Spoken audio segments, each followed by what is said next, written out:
I would definitely say that Kalia as well as Yves would want to be very cautious in the middle lane, and in an entire teamfight scenario, just going in from teamfights itself is so easy to go with the Unstoppable Force, considering that it's a point-click ability. I do feel like Team Falcon's men are going to struggle a bit with the lack of damage though, because they do have Boro on this Jawhead who can use the passive of the Jawhead and get like extra 10% damage. It's like a free focusing mark. But who's exactly going to seal the deal here and get the kills? Is it the Moskov? Right? Is it the Tsushin? These are all heroes that don't really do a lot of burst damage. So the concern is they're going to go for someone, take too long to get the kill secured, and ONIC can strike back because again, they have so much mobility and they have good ways to chase down and have area control. But look at Ryota, forced to flicker already very, very early on. I would agree with you when the mid game happens. I would bank a lot of the fact that the smart missiles would do most of the damage, and hoping that Leave Me will come in time with the Tempest of Blades in order to seal the deal. May not be an executioner, but at least he does have the mobility to follow up with most of these engagements. And because whenever you see Leave Me on the wall, I think it's relatively fair to say that same Falcon's Mina would want to look out for an opportunity for a battle. That's a fair assumption for sure. So with that being said, the fact that we already highlighted now, once this turtle spawns, that's where I think ONIC at least will be looking to try and make a move. Right now, they're just playing it relatively safe. You can see the positioning for scouting from ONIC, but look at this, Tempest of Blades. I'm not too sure if whether that was entirely necessary. So now, there is no Tempest of Blades for the upcoming turtle, which is going to be spawning at the bottom side. So this is actually going to be a pretty free turtle for Kyrie. I think that was an ill-timed Tempest of Blades with no dividend up in the top. So it's really unfortunate. Perhaps they're gonna have to understand the timing a little bit more, but in the meantime, Keyboy goes down to the hands of Sensei. So it is a 1-for-1 trade. It is a mid laner, it is a roamer that went down, but unfortunately Boro gets traded out too. And Koba might potentially go down? No, okay, it just required one more hit for the proc. That was close, man, but you spoke too soon. ONIC strike back immediately. Sans on the Yves. He's known for these crazy picks where he has to go in aggressively, like the Tsushin, like the Kaditas, you know? But on these high ground mages, like the far side, like the Yves, he's actually very, very good because his knowledge on positioning and his ability to read the opponent's movements comes in very handy in those situations.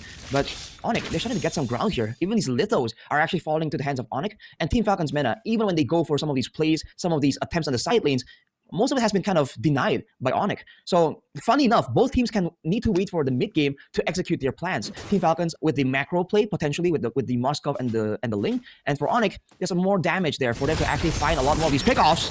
And that is going to be Unstoppable Force as well as a Force Ejector, but Keyboy gets himself away with a Tsunami Slam. Leave Me completely misses the Tempest of Blade just because of the massive amount of mobility that Keyboy has for himself. He stayed alive throughout the entire onslaught from Leave Me. He's got a good amount of HP to work with and gave the kill over to Kyrie even.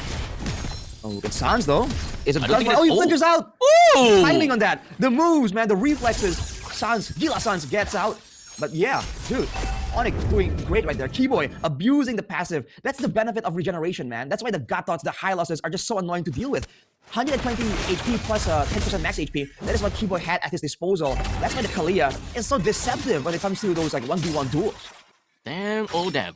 With the current turtle available for the picking, ONIC has got the control of and the priority of the turtle. Team Falcon's Mina, at this point in time, all of them have got their ultimates except for Sensei. Not a big of a deal. Never mind, he got it back already. If they want to go for the battle, they can technically go for it. As now, Orange Bob is going to be the one that will be under threat. Savero takes that kill just so easily. Ryota doesn't seem like he will be able to get a full stack down onto Sensei, but his main job is to push him away. But the rest of the fight is just going to be continuing on. Keyboy does not have the Tsunami Slam, but never mind because Gila Sans is going to get himself a pretty beautiful chessboard. Right down to the Boro as well as Cobra. 2 kills in favor for ONIC. Beautiful dive, man, using the range and using Keyboy, you know, tanking the aggro and then just standing there menacingly as he allows Kyrie to secure the kill there. Team Falcon's Mena, especially when their frontliners aren't really all that mobile, they gotta be careful here. 1v1 by Savero. Oh no, I don't think the Savero go down at all. Look at the damage. Oy! Just a tad little bit more. Just a tad little bit more. Savero not greeting for it. Has the flicker available, but decides that he might need it later on. It's fine. He'll let Orange Bob 25 survive for another day. But this is what we're talking about, man. The mid game is so dangerous, and they have so much pick potential with the carry true damage burst. Team Falcon's Mena has to be careful when you're sending out Boro or Orange Bob, because if they get hit by a single crowd control tool, they're done for. Savero can chase them down for so far, and it's a done deal. This is the mid game that we are talking about. The lack of damage is gonna be very evident, as you can probably see right now, as we do have got a pretty good Tsunami Slam that just costs Boro right into the heart of the battle, while Orange Bob 25 is not gonna stay alive from the grasp of Sans. Leave Me joins in the fray, no damage at all, not able to do anything, and does not even have the opportunity to Tempest of Blades it up. While up to the top lane, look at Kyrie! A lot of damage from all of these dashes, but he might want to look for a small little opportunity. No, let's Leave Me go back home, while he looks for another angle of attack onto Koba! man, Team Falcon's men aren't moving together as a team. Koba went there to try and defend the turret 1v3, it seems, with a Spear of Destruction. Maybe he thought that ONIC wouldn't be doing as much damage, but man, he got blown up immediately, man. That is not how you want this mid-game to go. 7 minutes in, already at a 6,000 gold advantage. If Team Falcon's men fall behind too far, they won't be able to have that pressure on the side lanes because they can't win the 1v1s. Look at Leave Me, questioning whether or not he can go 1v1 against Severo, and it's only at 7 minutes. This is where the assassins are supposed to actually gain some traction. Unfortunately, time and time again, Leave Me has not been able to find all these angles to jump over the backlines. And let's be honest here, we don't actually have a lot of angles, and he doesn't have a lot of targets, right? Most of the time, you want to look at a carry. You want to look at a Yve as well. But unfortunately, the Yve already has got himself a really big item, okay? So having the Bloodwings is not going to put him in a difficult spot against the Ling at all. Not at all. So Leave Me now, 0 assassination attempts because he can't do that at all. He needs the farm. And speaking about farm, man, he gets lost his purple buff because ONIC has all the control there. At the single moment Team Falcon's men move together to try and even get some vision, immediately the fallout comes through. Boro almost gets taken out, and they're going to be forced to retreat from their own turrets, man. The range and damage potential of ONIC is effectively zoning Team Falcon's mana. And if they go for the all-in, ONIC is saving all of those big AoE tools for the moment that matters. So ONIC are just playing reactively, and Team Falcon's mana have no answer, but they might get a turret on the top side right here. So using that split push, this is what they need to be doing more. Baby steps, baby steps. Speaking of baby steps, it is one step backwards with Boro trying to take themselves a little bit more control in their own southern jungle, only to have a death onto the side of Boro.